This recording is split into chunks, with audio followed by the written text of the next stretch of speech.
The Beef and Barnzy Show, brought to you by Bowlersmart.com, trusted by bowlers around the world since 2004. By Lightning Strikes Bowl, home of Bowlers Mart Pro Shop. By Platinum Ford, drive the difference. By Fire Lake Bowling Center, 24 state-of-the-art lanes. By True Grit Coatings, drive on our passion. By Roll to Grip, king of them all. By 900 Global, striking worldwide. Good morning and welcome back to the Beef and Barnzy Show. Back from Dallas and Austin, respectively. As usual, I am Barnzy, joined by the inimitable Stuart Williams. How are you this morning? Better than I should be. Better than I deserve. So yeah. Just trying to figure out if the comments are not working. No, there they are. We were having a couple of issues with the comments on my end coming through. So is Stu jealous he didn't get to try the new balls? Of course I'm jealous. Who likes balls more than me? Nobody. And yet another clip to start off the day. Speaking of a ball whore. He only throws one. According to James Campbell, but other than that. Oh, and I froze. Huh. You did. Interesting. Huh. All right. Yeah. Joined by Johnny Tropical. How are you today? Debating on whether to bring one to the league or not. You know, just because straight is great there. Well, it'd have to be for that ball. Yep. But I mean, I know that you've matured into that one. It's been getting some play. It got a lot of play in Longview. Good morning, guys. Some of the new balls looked good and really good in Korea. A couple of balls that we hadn't seen. There's a global Storm Motor got a lot of play over there, and Cruise GPT on the global side got some play. What did you use the most? Not that it was the right answer, but what did you use the most? I saw it was good for me, especially on the fresh. Was Ion Pro Max actually super high ratios, and there was plenty of oil, so that ball got a lot of play for a lot of people. I believe Daria struck with the Sublime Focus. She struck a lot. Yeah, not so much the first day, but the second day. But she cracked him like 560 over for the last 12 kind of thing. So made it to match play. Klempkin was using an Ascent, and then I think he used a motor after that. So motor looks from the outside, looks like a V-bow, but a stronger, little more aggressive cover overall, I'm sure. It's just black and shiny, so it's kind of what it reminds you of. But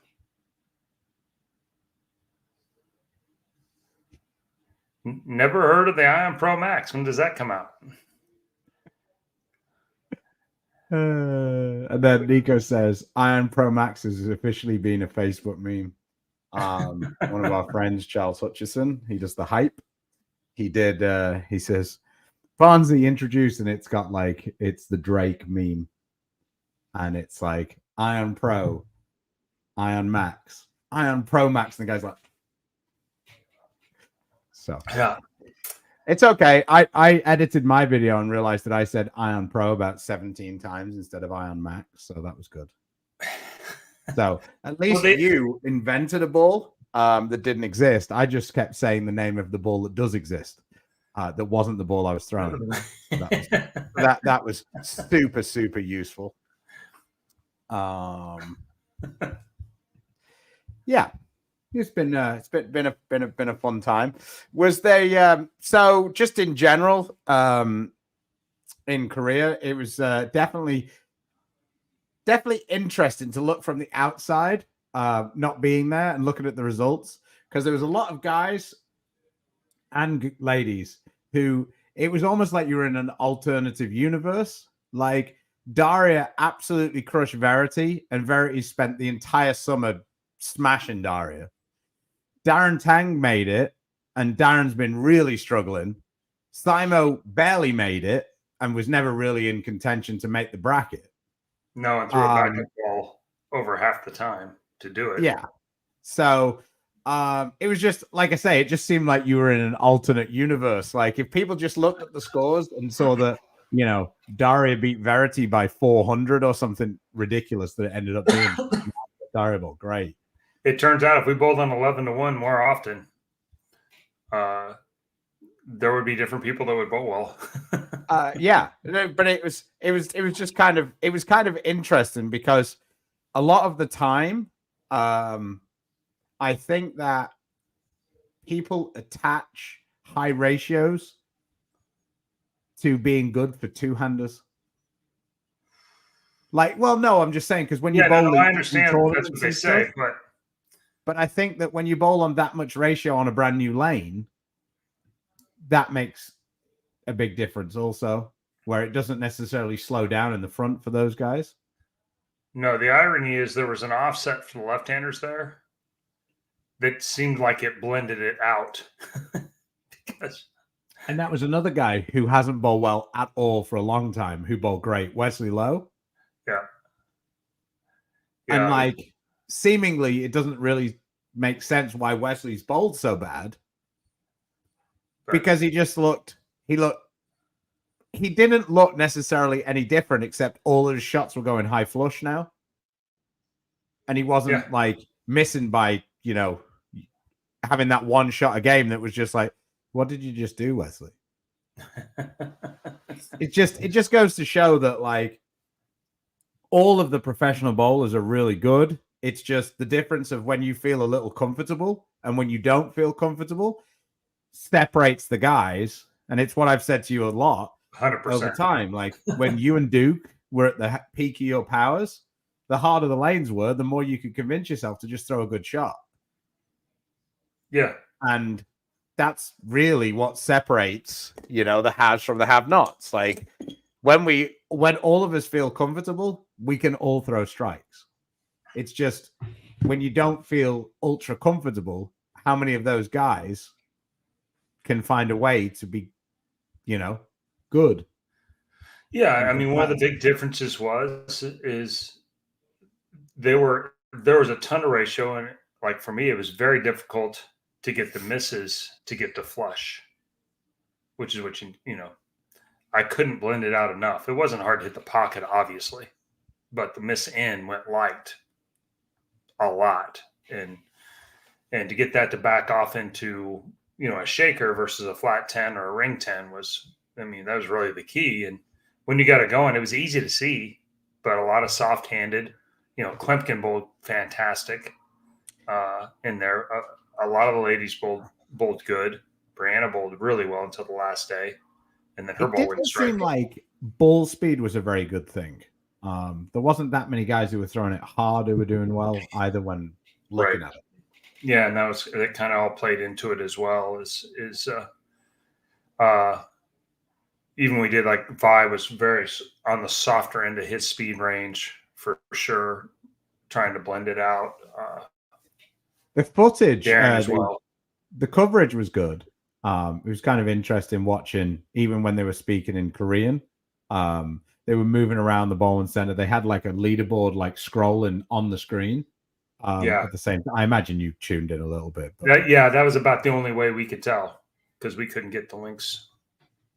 We couldn't get to the actual feed online, so that's where we found out what the scores look like. And just to prove that format does matter, there is, I would say, almost zero chance, and I understand that I might be being a little bit unfair here. There is almost zero chance that anybody would have picked any of the four people who were bowling at the end out of that field to be the four people who would have been bowling at the end. Just like, it's not to say that they weren't good bowlers, but that field was stacked. Even Korean guys that we'd known for forever were bowling, and you just nobody would have picked those 4 guys. The one Korean guy on the second day of qualifying, he shoots 11.48 for his 4 games. Yeah. To start off the block. The next day, he beat it by 11. Yeah. Yeah. And he did not make the show. He wasn't using his right hand either. No, they've had 8 tournaments over there this year in the KPBA. That's the 7th left-handed winner. I must say though, having watched the show, that the guy who was using the wrist support might have the highest rev rate I've ever seen while using a wrist support. He banged on it. Yeah, because it feels like to be able to have that higher rev rate, you have to break your wrist. Mm-hmm. And obviously you can't break your wrist if you're wearing a metal Mickey, because it wasn't like one of those ones that Del Ballard would have worn back in the day.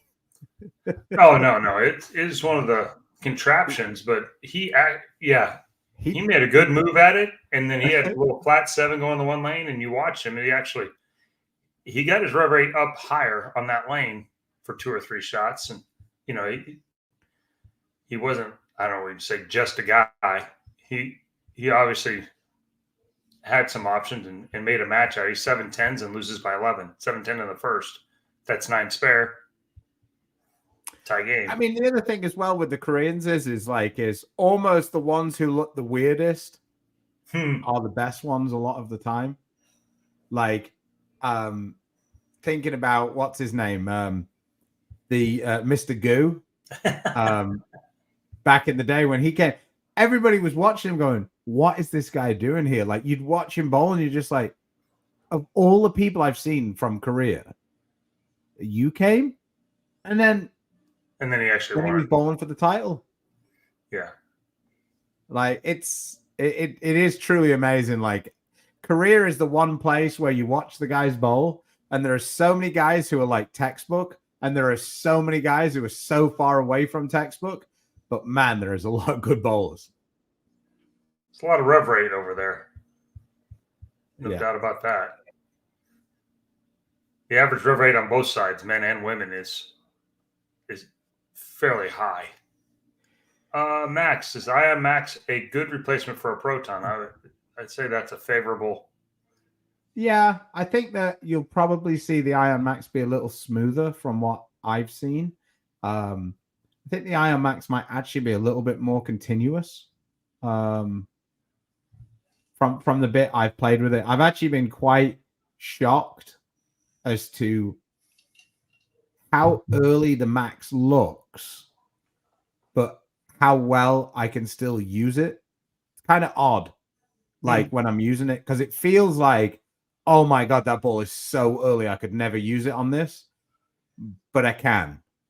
So I've got a couple more on the way that I'm going to have a little play with. I'm going to polish one up because I'm kind of fascinated to see. It's interesting you say that. We felt the same over there. It felt, it's too early. It's dead because there's so much oil down lane. And it wasn't. Yeah. And that was a mistake, is getting out of it too fast sometimes. What I've seen out of it is, if I visualized when you were like the peak of your powers, like the ball reaction that you played where you could make it continue on everything, but it felt like your ball picked up so much sooner than everybody else's. Yeah. That feels like, that ball honestly feels like I can bowl like that while not doing anything with my hand. And do what you want to do. It feels like it picks up sooner. And I'm not saying it's going to be the right answer on everything. I'm just saying that we bowled in Houston and I got to, and we bowled on a surface that it's okay, but it's not great. Yeah. And I was really shocked. I was still using it like game 7. And I was just like, wow, I've never used a ball that felt like it was this soon. Pretty big window for a ball that has that early of a signature. Yeah. And like, I think you've just got to, I think it's a very easy ball to control the pocket with, from what I've seen. So in relation to, is it a good replacement for proton physics? I mean, yes, probably. But like I say, I think that the proton physics was a bit more traditional strong ball. Whereas I think this one is a little. Both of the ions for me are shapes that we didn't have. Like they actually #no bullshit. Seem to be different shapes from the ones that we had. So I'm fascinated to see how it plays out. Well, with the recent discontinuations, the Ion Max is going to be in a category by itself here, kind of for a minute. It's with the harsh reality, but I think it's got to do. It's definitely a different shape for that big ball category. Yeah, I don't see many. I don't see many of the pros using the harsh reality that often, and I don't really know why. It might just be that people like the gem so much better, so they just don't bother, because you don't really ever need both of those balls. We didn't throw them on tour hardly at all this year, and so I think it just, I don't know. You know, a ball doesn't fit when it comes out. Sometimes it kind of misses the window and then doesn't overtake whatever was there before. Occasionally. This is an interesting question. Says, what makes the women's rev rate so much higher? What are they doing differently than in the US? I don't think the Korean women actually, they have a couple, but not in the same way. Yeah, I would say the average is still a little higher, but to be honest, you know, we bowled in Jonesboro, and I hadn't been on the ladies' tour in a while since Linda hadn't bowled. That was the one thing that struck me, is how much higher the average of the top players had gotten. You know, it used to be Michelle Feldman and everyone else, and so now like Jordan Richard or Stephanie Zavala but there's a lot more company these days with Brianna, with Crystal Elliott, with. Yeah, I mean, I think Daria's in a category by herself. Her rev rate is Jillian, significantly Dara. higher than the other ladies. But Stephanie Zavala, while not having a rev rate that's that high, goddamn, can she make the ball hook a lot? She's kind of like the Leanne of this generation. She makes it curve more than everyone else. But she doesn't really throw it that slow either. It's like she has the most efficient ball roll for making it hook, I think, is the best way I look at it. Like, but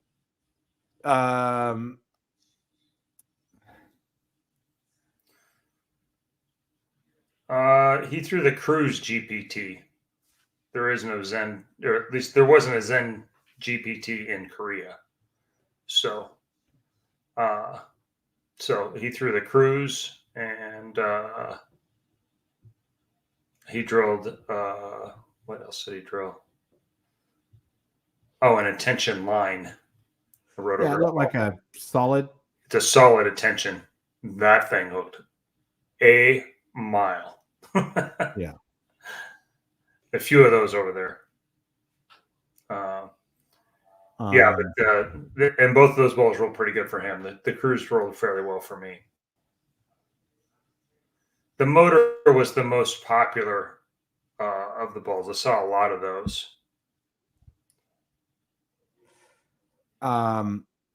Hey, Neil, how strong is NRG compared to Microtrax?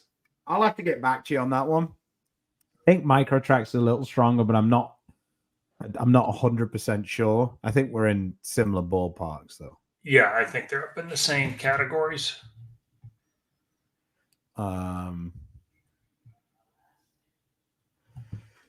But so yeah, it's been a minute since we've really pinned you down. So what's been happening with your bag? What have we been liking, disliking, happy about, sad about? Yeah, we got a lot of new additions here lately, and a fair amount of them actually went overseas, which is always not my favorite way to field test, kind of where they fit. But the Ion Max has kind of taken over that top spot for me. I felt like it continued a little bit more than the Gem, so I went ahead and took it over what would have, Gem and Reality have fit that spot for a while. And Reality's been discontinued for a while now. And so it's been a minute since I had a newish one. So the Gem I had fit in there, and now this is kind of taking that over. And it did pretty well in the spots it was supposed to do well in over there. I took a Sublime Focus over there, and it is a pretty big ball.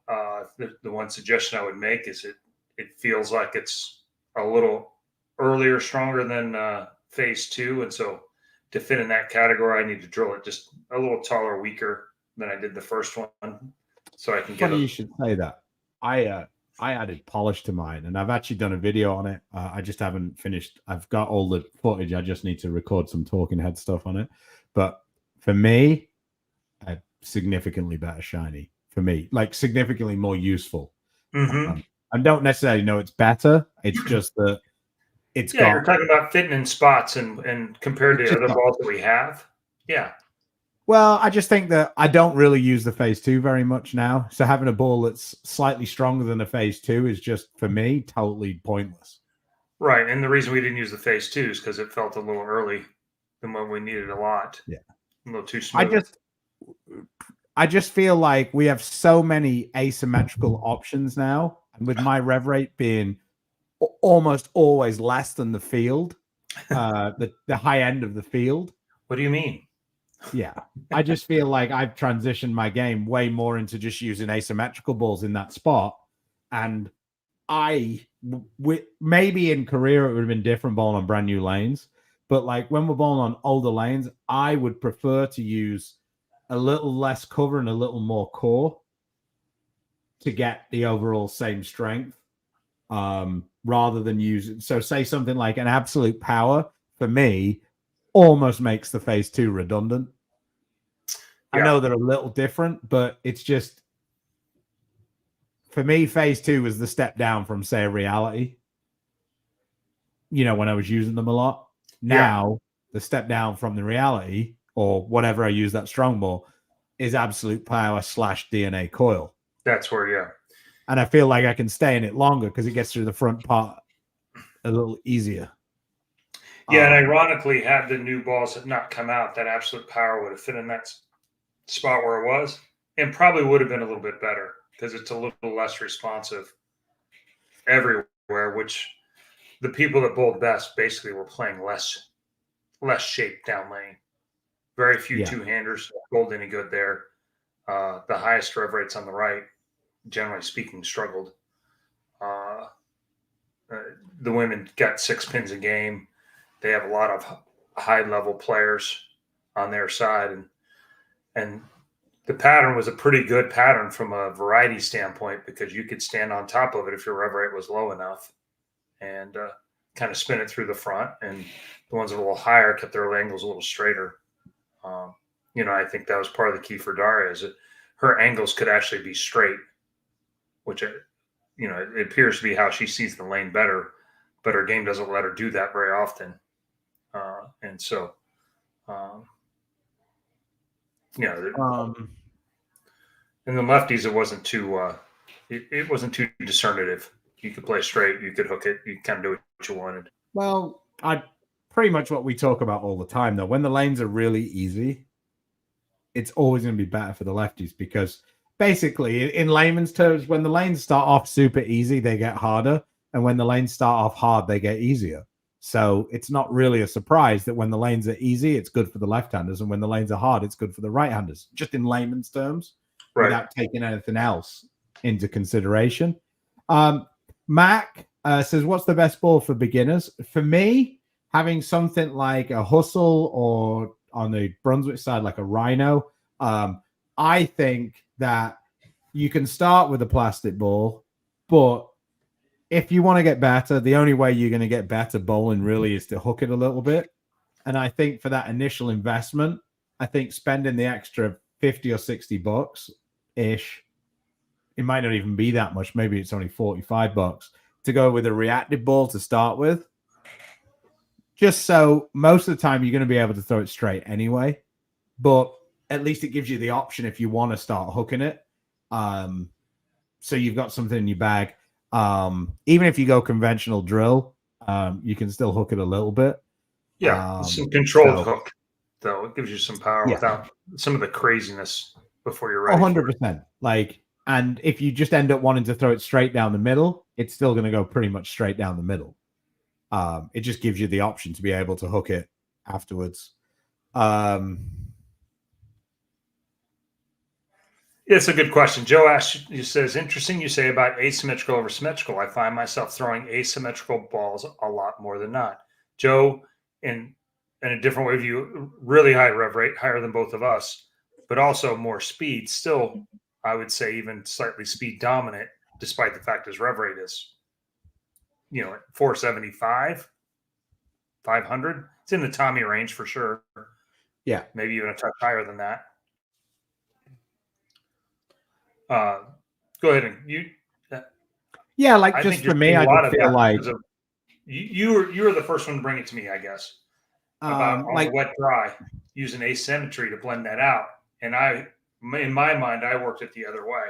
I had to. Yeah, I just feel like I think the difference is when you were bowling and you were talking about it. I think that you weren't. You were always, your lines were always good, so you were projecting it more to the dry all of the time. And I think that for me, when I miss on a house shot, I way prefer to miss left. Like, I don't consistently play the dry as much because I play more down lane motion than Chris does. So for Chris, it's much easier if he gets his ball too far right, it's much more likely to tumble. Whereas mine, if I get it too far right, is much more likely to make a much sharper turn off it. So when I use the weaker ball, for me anyway, it exasperates. And by weaker ball, I mean weaker core ball.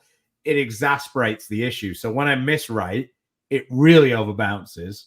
But that's not really my major miss. My major miss is I get it in the oil on a 2-pin.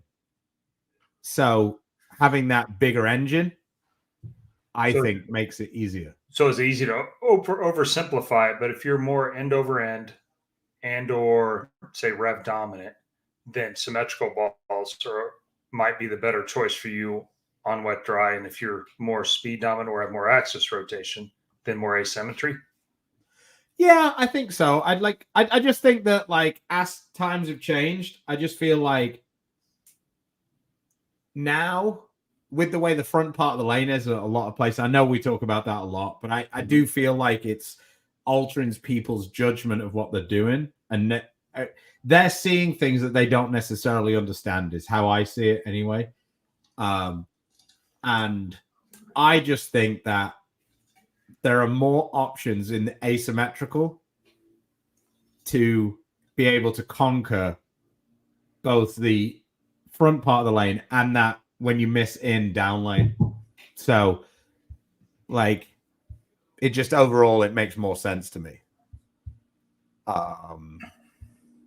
But like I say, that's not necessarily, there are some days where you bowl and you don't really understand why you're not striking, and then you throw a symmetrical ball and you go, oh.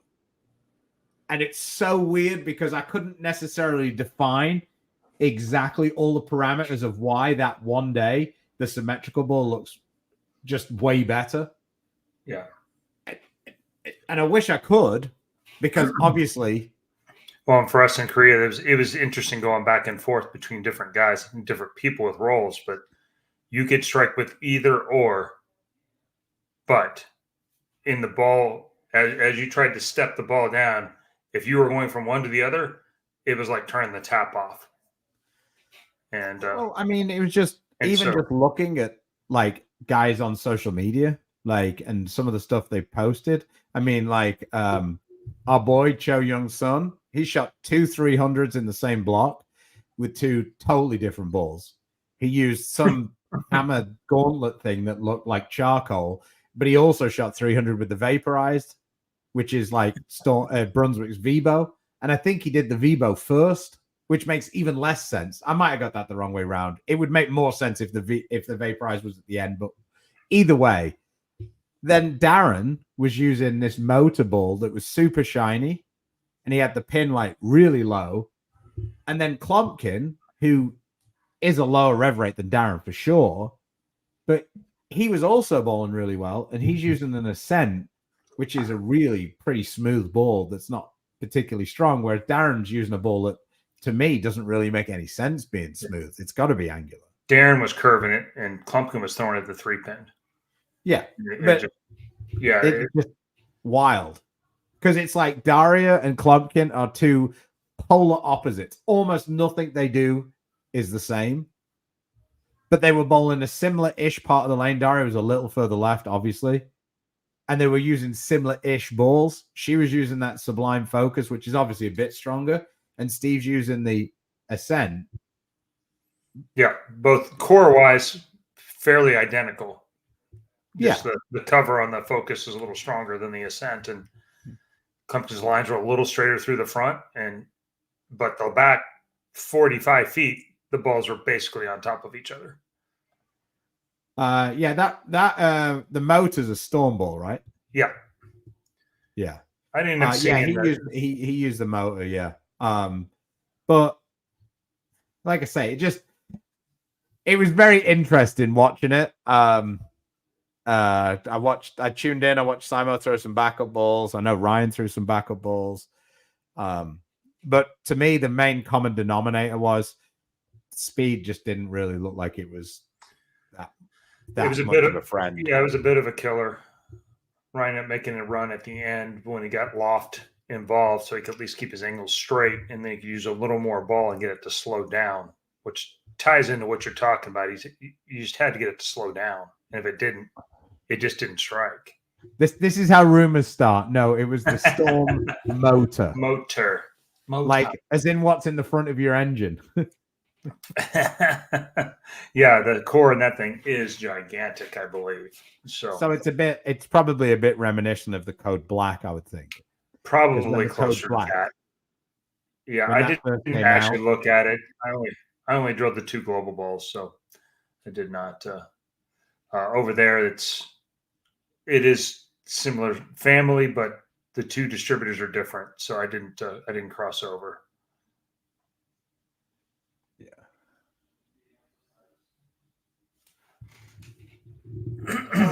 Top ball all time you wish you could have a car full of.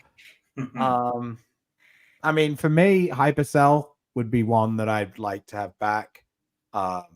Cell balls have all been really good for me. This XL is okay. I think I would prefer it without the AI, but that would be a Hypercell.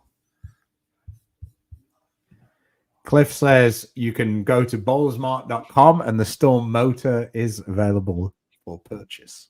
So Bowlers Mart, your go-to online retailer for all balls made anywhere in the world.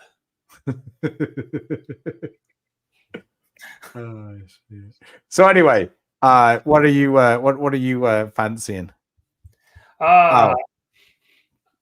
It's not for sale. Just the information. What fucking use is that, Cliff? God damn it. They do have some overseas balls for sale. I did like the Idol Pearl. The blue one. No. The new one. Optimum Idol Pearl. But people were saying if you could have a car full. Sorry, I went all the way back to our other. What else was in the bag? Sorry, my bad. Let's see. In the older realm, I mean, obviously, the Respect was pretty good for me. I knew that was coming. You and that fucking Respect. Show some respect. Forget that word. Show some respect, yeah. I mean, the Badger, the Stew Killer. No. That purple piece of shit with the wrong grip. The White Badger was pretty good. Yeah. For sure. I actually think that Gold Badger was way better after the fact that it was when it first came out. I think that everybody got a bit down on it when it came out. Like, they were like, oh, it's going to be good. And then it was like, and then the next minute, it was gone and everybody was like looking for Gold Badgers. And I was just like, make up your mind. Yeah, that's just was at the time. Global was on. They just were on the low end of the poll, and I think it took a little while for people to give it a chance, and then once they did, that ball kind of blew up. But it's like you said, the white was a little bit stronger than the yellow one was, gold one was, but and that's why the white one blew up, was because it was very comparable.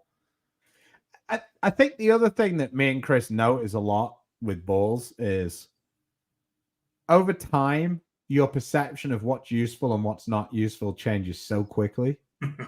Like for me, 12 months ago, the only thing I was using in my bag was the absolute. And I've almost replaced that ball now with the absolute power. And those two balls aren't really that close. No. But it's just like environmentally, we've gone up in percentage of what we're bowl on. Yeah, but actually, people used way more strong balls last year while I was using the absolute all the time. And now maybe that was the key because I was much more successful last year than I was this year. But it's just interesting. Like, to me, that main ball sets the table for the rest of the balls around it. So when I use the absolute, I found myself using the Revenant a lot because that was the ball that made sense coming off it. I haven't thrown the Revenant in 6 months, 9 months. Yeah. It just, everything changes once you change what the main ball it is and how you're trying to play the lanes. So going back, yeah, I mean, like, I love the Crossroad. Like, that was one of my favorite balls. It was fantastic. Almost everyone I drilled. I don't know that I'd have a useful one now. And like Chris is saying, this respect, he could probably get a new one, drill it. It'd probably be useless. It probably wouldn't be that good these days. It's 10 years. Like, we're 10 years in now. But it just wouldn't fit around all the other balls you use either. So that also is a consideration. It would fit in a much different slot in the overall. Yeah. And it'd make it really hard to change to. Yeah, true. Joey Bravo, morning, guys. I don't have a big ball. I'm looking to add one. Our lanes are all over the place. My choices are Ion, Max, Harsh, Pearl, Absolute Power, 375, 14.5 on the monitor. So that makes you about 817 or so. Yeah. A little bit rev dominant, perhaps. Yeah. I mean, for me, I think you're going to see the most change of direction, obviously, out the Harsh Pearl. I think that if you're not afraid to add a little bit of surface to it, I think that Harsh Pearl can actually be a pretty strong ball. And I think that for people who don't have quite as much rev rate, 375 is decent, but it's not huge. I think that you'll see a decent change of direction in the back part of the lane. So I actually think with surface on it, on most conditions, you'll probably see the Harsh Pearl be the strongest if you put some surface on it. I think it'll have the most overall boards covered, should we say. Absolute Power for me is definitely a step down from what me and Chris would consider a strong ball, like a super strong ball. I think that the XL kind of fits in between, say, Ion Max and Absolute Power. I think they kind of bridge each other. I think that the Absolute Power for me is a little cleaner and a little more angular than the XL. So depending on how much oil you have, I think that if you bowl tournaments and you travel around, I think Ion Max is the play. If you don't, I think the Harsh Pearl with a little surface or the Absolute Power is probably a better play. What do you kind of see that as making sense? Yeah, that all makes sense to me. I think you're on the right. I mean, yeah, you do have a big ball with that Ion Max already. So from that standpoint, and really, if you add a little bit of surface to that, the one play is something in the middle.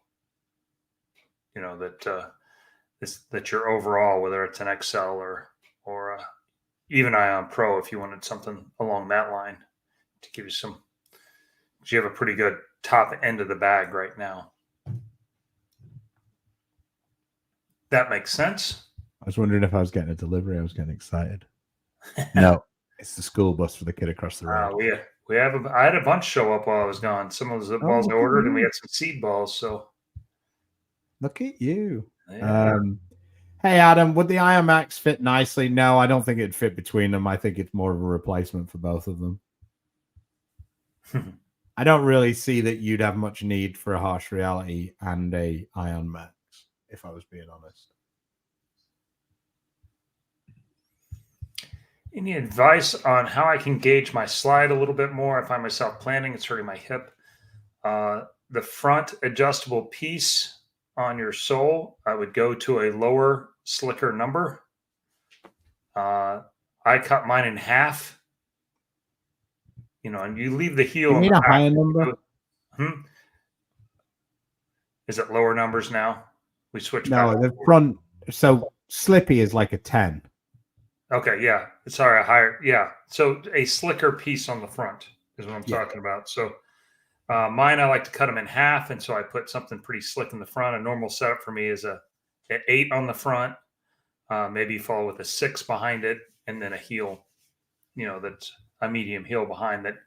As your foot gets more out in front, the weight goes back to your heel. And as the more your foot is out, the more stop you have engaged. And so maybe that will help alleviate a little bit of that jarring on your hip. Try to reach with your toes, I think, is a way of looking at it also. The people who get in the mental side of not being able to slide, it's really difficult to get out of that, I think.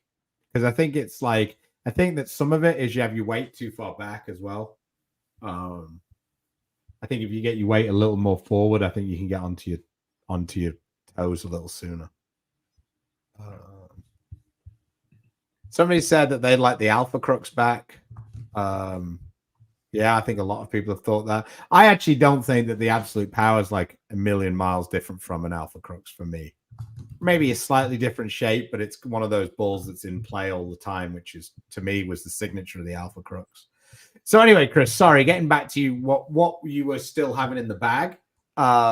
You had you were saying that that idle pearl is starting to I ended up using it quite a bit. I actually went from Ion Max to idle pearl as we got down towards the end, and that ended up being a little better 1-2 mix for me to get through the front, because that was the part that was bothering me the most, is the early friction was making it push me left, and then it got my angles too far open to strike.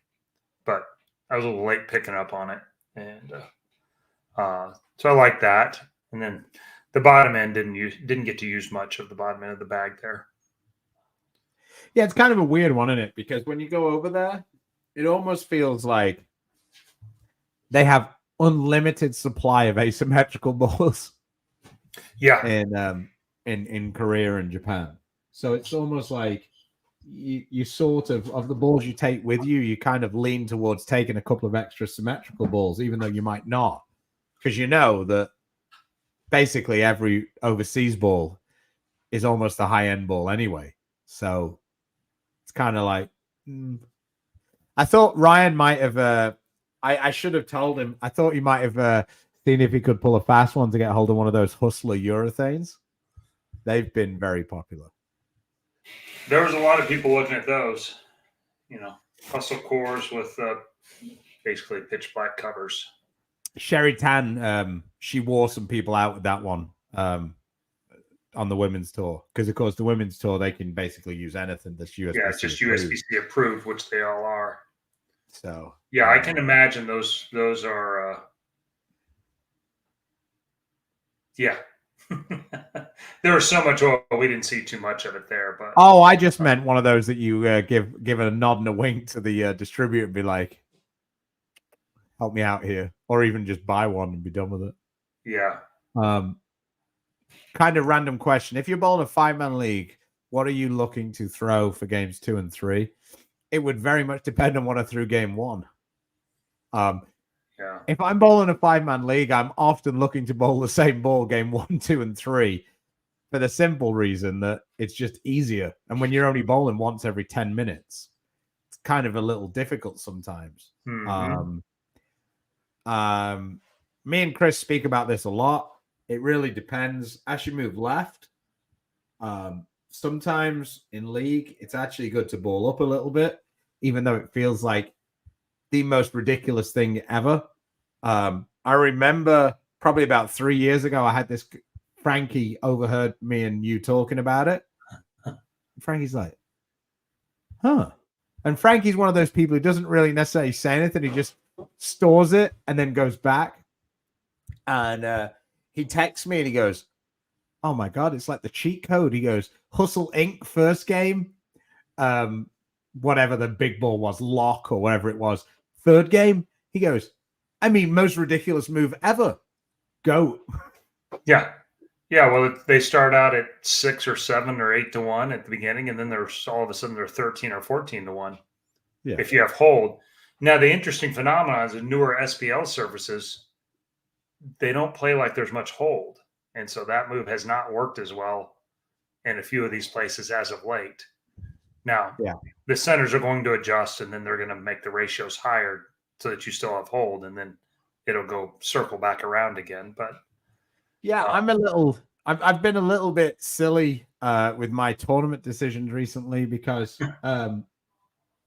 I sort of stopped bowling tournaments at Plano unless it was really made sense because the scores were so high and everybody loved bowling there and everybody loved striking.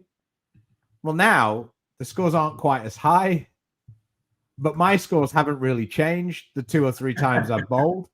And I'm like, why am I not bowling there more? Because that was obviously my big deal with bowling that Monday sweeper in Louisville. I averaged the same at Louisville, but everybody else averaged way less. So it was like perfect. It was the definition of easy for me and harder for everybody else. For a long time, the only 2 tournaments I'd ever won in Louisville were both regionals. Because my score stayed right at 223, and then the regional ran, and that was a good score all of a sudden.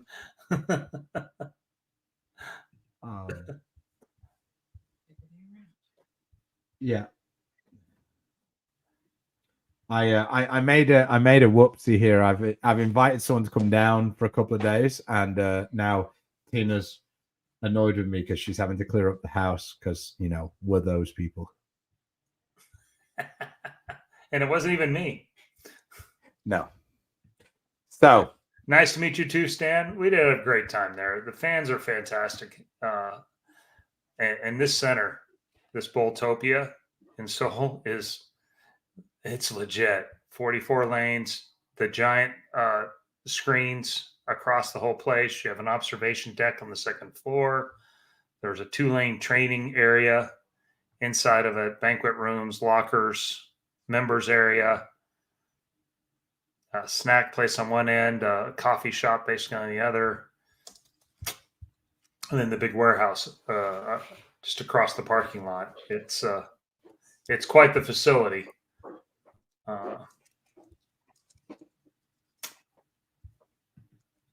PBA Elite League does start on Sunday, Monday. So there with the Kingpins, we could use a little luck after this blistering performance last week. The Denton household could use a decent check. So it'd be good to get to throw more than 4 shots would be good. Well, you did. The Denton household did get a little bit of a unexpected bump. Because of the USBC and the rerun. The rerun. Actually, I think he ended up making a little more money than he did before, if I'm understanding. Oh yeah, he made almost nothing in super brackets. Then he made 1,800. Okay. So that was a nice. They picked the wrong barns to give the money to. Well, it was going to be tricky to hit the button enough times for me to get anything out of those super brackets. So, if anybody wants to hear, I was about to say, if anybody wants to hear an explanation of what happened, you can head over to Sweep the Rack, and they had an interview with Chad Murphy. So, whatever that's worth, you get a breakdown of the processes. Some of it was actually quite interesting. I didn't listen to all of it, but like the bits I listened to was, yeah, it was quite interesting. The one thing I did find that was quite interesting is the staff, when they get all the money in for the squad, press the button, but they can only press it once, and they have no names, so they have no idea who anybody is anyway, because it's your ID. So, I mean, who know what, like, you know, a random person's USB-C number is anyway. So basically, they press the button and that sorts the brackets for the squad. So it wasn't really, I've never, like, been a guy who was like, they're out to get me. Like, I think that's a ridiculous notion anyway. But it was very interesting the way he was describing the, I don't know, protocols, for want of a better word for it. That it's actually essentially blind. Yes, and they can't press reshuffle without, like, you know, it's almost like you need the 2 keys at the bank to turn it to reset it. They need to go and get, like, Greg Moore or whoever's the tournament director at the time to come back to enter a code to reset the software. Well, sadly, that's what's needed, though, is just a little bit of explanation to how it works, because it stops the conspiracy once there's information. Yes, 100%. It's also the reason why they started posting the pattern 30 years ago, was to stop the conspiracies. Here's the pattern. So, yeah, because you thought it was 37 feet and I thought it was 41 feet to begin with, and just because we see it different, then there becomes all these stories. Well, they changed the pattern. It's just you and I just saw it differently. Well, also, me and you also live in the world where we bowl on the PBA tour or any tournament in the world, and they can't oil them the same day. Right. So why does anybody think that in any world they could possibly oil them the same for 6 months? Yeah. Like, are you insane? Right. This is the argument that I have with Chris. Not argument, but debate that we have a lot of the time with super brackets. Mm-hmm. Like, I know that there's going to be times in the tournament, and maybe I'll be better studying whether the scores have been high when you go, and if they are, put money in, and if they're not, don't. But it goes in waves. It always has done. Like, there's just certain times of the tournament where the scores are really good. We were in a pretty good wave last year. Although our squad didn't bomb them, we hit them okay. I mean, like, literally, if I'd have had a brain, I'd have known that it was going to go well for me. If you looked on bowl.com, or not bowl.com, on USBC's Open Championship Facebook page, there was 4 videos posted that week of the pair that I bowled singles and doubles on. They only post videos when someone has the front 10 or takes the lead. Like, there was like 10 videos posted and 4 or 5 of them were from the pair I was bowling on. No shit, I bowled well. I didn't see any videos for the year on the pairs I was on for doubles and singles. But that's kind of the thing. It's like, yeah, you know, this year bowling on that first 10 lanes, almost everybody who bowled well in team all events bowled singles and doubles on lanes 1 through 10. It just was the way it was. It wasn't, you know, there's been other years where being on the high side of the high side has been really good also. So Chris is telling you how to get that ball. Yeah. I need, this is an easy one here, Hendershot. I need a ball of similar strength to phase 2, just something that picks up a touch earlier. Literally, all we've said about the Sublime Focus is that basically fits this category specifically. If you head over to Ryan's channel, if you search for Barnzy Bowling, Ryan did a video with Chris, a match where they kind of chat back and forth about the ball. So check that out. Chris does a brief 2-minute breakdown, however we want to call it. Kind of a mini review of what I saw, and then we bowl the match. Let us know if you like that kind of format too or not. But the viewers have let us know, Chris. Reviews. They liked the match. They didn't like your 2-minute reviews. Okay. We'll do a full review and a match then. Yeah. Moving forward. Like I say, you got maybe the lowest views you've ever had on a ball video.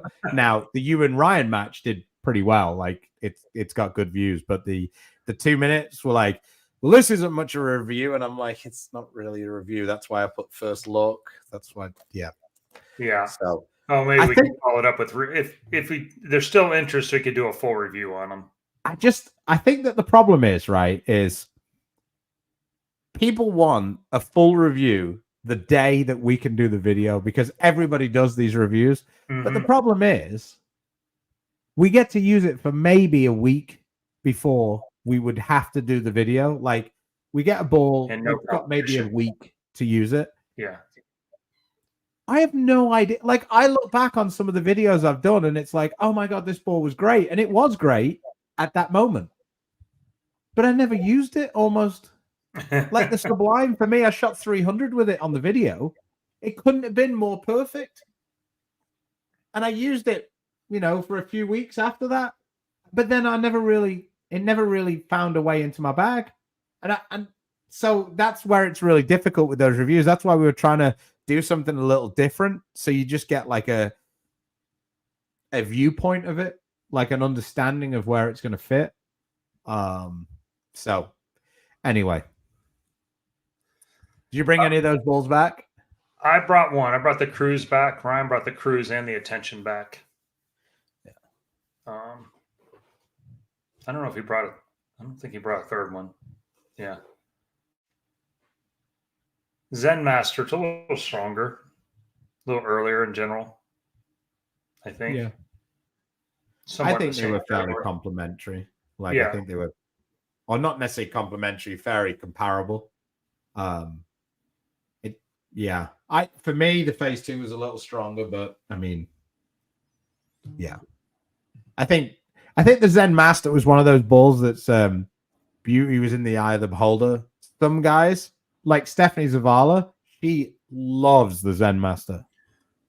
There seemed to be some that were really good and some that were very nah. And if you loved it, I mean, they did. They both they were fantastic. I never had the ones that had that whatever extra window, but I did see some that got play for a long time. A little bit more axis rotation like that one. Yeah, makes sense. No, not for me. I think the Sublime Focus is, especially now. I mean, I guess if you drilled a brand new Sublime Focus, a brand new Zen Master, I guess I still think the Sublime Focus would be stronger. I do too.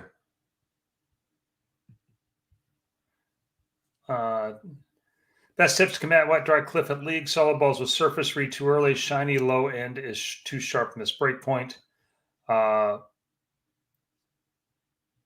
That's, I think, where you get to some of the asymmetry in the bigger cores. Yeah, I mean, for me, it's like pick your poison. You've got to either figure out how to control the wet or how to control the dry. You very rarely you're going to find something that's going to do both. So, Infinite physics was our answer to this for quite a while. Yeah, I mean, really blended both out. Yeah, I mean, like for me, I just think that if you like throwing it a little slower, moving much more left and trying to use the dry a lot less, and like using a smooth, like a slight, like an absolute power or something like that, like Chris talking about that physics, I think is the play. And if you kind of like throwing it a little firmer, I think taking, a slight, maybe a symmetrical ball with a little bit, a little more surface and kind of trying to move in the dry and like be a little more speed dominant, kind of like play the dry rather than play the oil. Personally, I don't think shiny low end is ever the answer on wet dry, because I think that it makes the dry super responsive and it makes the oil not responsive at all. Yeah, you can do low flare, but most of the time it needs surface and smooth drilling if you're going to go that way. But yeah, so Thanks, David. The 1 versus 2-handed, excellent choice for showing bar action from each perspective. Takes a little pressure off me having to hook it. So, silly question, but are the main restrictions on overseas balls on the PBA Tour? Can you use them pretty much anywhere else? Yes, they're all USBC approved, but PBA has a different approval process. Most of the time, those balls do not go through the PBA Tour process, and so therefore are not legal on tour, but they are everywhere else. It's difficult. I actually haven't, and I think I'd actually be quite good at it because I've played other ball sports previously. Yeah. So. So no second thought for Optimum Idle Solid, Ascent, or Excel. This is the Hendershot question. Let me remind you, need a ball similar to phase 2, just something that picks up a touch earlier. I still think out of those, I don't think the Ascent is a little earlier. The Excel is another option. And the Optimum Idle Solid, I think, is earlier and smoother down lane than the phase 2. That's my take. I don't think that. I think that the Ascent and the XL have very similar covers. And the XL then both of those have weaker covers than the phase 2. Mm-hmm.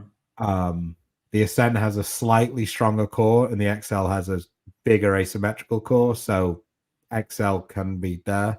Whereas Optimum Idle Solid has a cover that's somewhat similar to the phase 2. I think with it being a lighter color, it hooks a little earlier.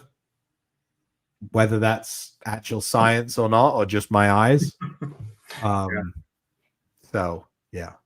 I think the Optimum Idle Solid is so much in the ballpark of the phase 2 that it almost doesn't make sense to get it. Gotcha. Unless you're kind of replacing it. Totally.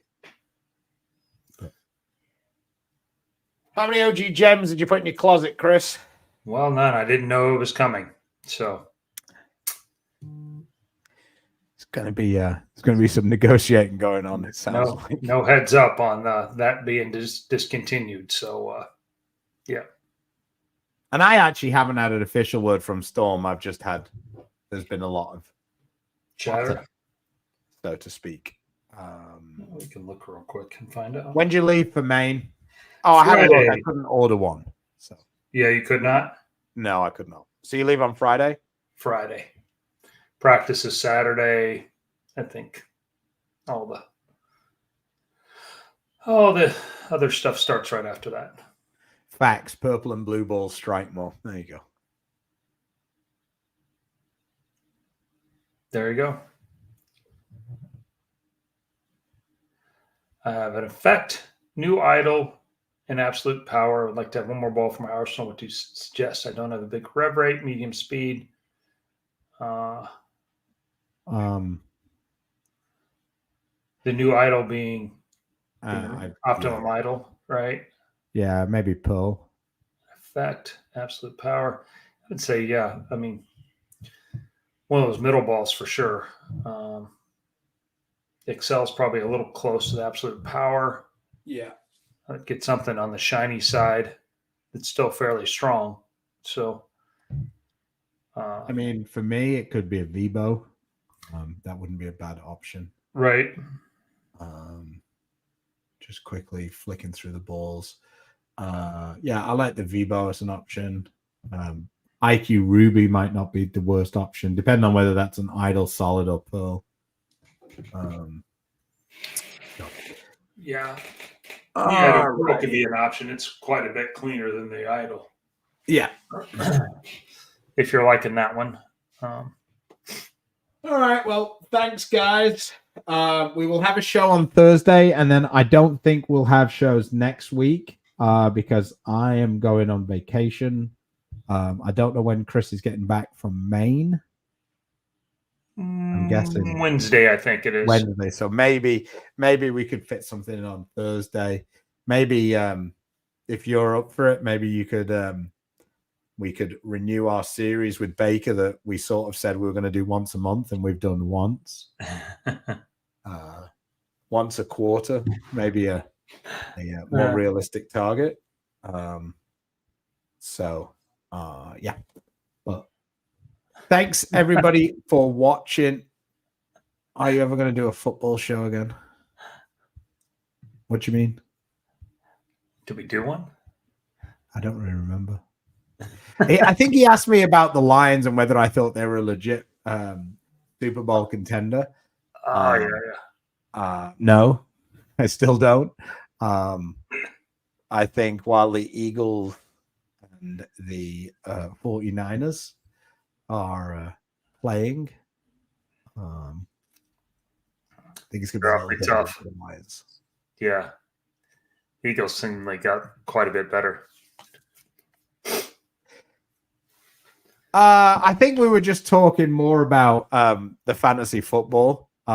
Tina wanted me to run a fantasy football league for our regulars, and I just couldn't be bothered. It was too much effort. I told her that she was more than willing to. She was more than allowed to run it if she wanted to, but she didn't seem too keen on that. But I did start 1-0. Woo woo. But I lost. I had my favorite loss of the season in the money league that I play in. I had the second most points. Yeah, baby. Yeah, I had to have my kid draft for me, and so my team did pretty good. He didn't. He messed up already. Did he? Yeah, he ran out of time. That's how we ended up with Derrick Henry. That wasn't supposed to be a thing. We were actually supposed to get Saquon and then flip around and probably get Garrett Wilson on the backside, but instead we let your wife end up with Saquon and Garrett Wilson. Or she would have picked up AJ Brown instead, probably. I don't know. It depends what her algorithmic app would have said. Yeah, I know. She doesn't do any of it on her own, so she does during the season. Yeah. She does listen to a lot of fantasy football podcasts, to be fair to her. She is she is smart enough to understand that she shouldn't have an opinion while drafting, whilst we, being men, are too arrogant to just look at the actual numbers and go, "Oh no, this guy's way better than that guy. What the fuck is that thing saying?" And Tina goes, it's all right. And you know what's the biggest kick in the pills? We have an Apple family account. So that means that every app she buys, I pay for. And you don't use them. And I didn't use the app. So now Tina bought this, I don't know, whatever it is, $15 app to beat me with. Walter's Picks, probably. Every now and again, she would yell down. I was a little sad that I wanted to get one of the Longhorns. And then Ryan stole Brock Bowers off me, which I think is a long-term play, is quite a good deal. Yeah, that's what that one was. He got the back end of the draft. He's done way more drafts than I had this year, so he knew way more. Well, with us having the keeper getting like Brock Bowers in like the 12th or 13th round, was a good deal. I got a little greedy because I really wanted to get Jonathan Brooks as well because we have the IR spot. But I left it a little bit too long. Yeah. All fun and games. Yep. All right. Well, hey, until next Thursday, please support the sponsors, support us. Storm, Roto-Grip, Niner Global, Cool Wick, Bowlers Mart, Fire Lake Bowling Center, Lightning Strikes, and Platinum Ford. Till next time, stay safe, stay healthy. God bless. See you later.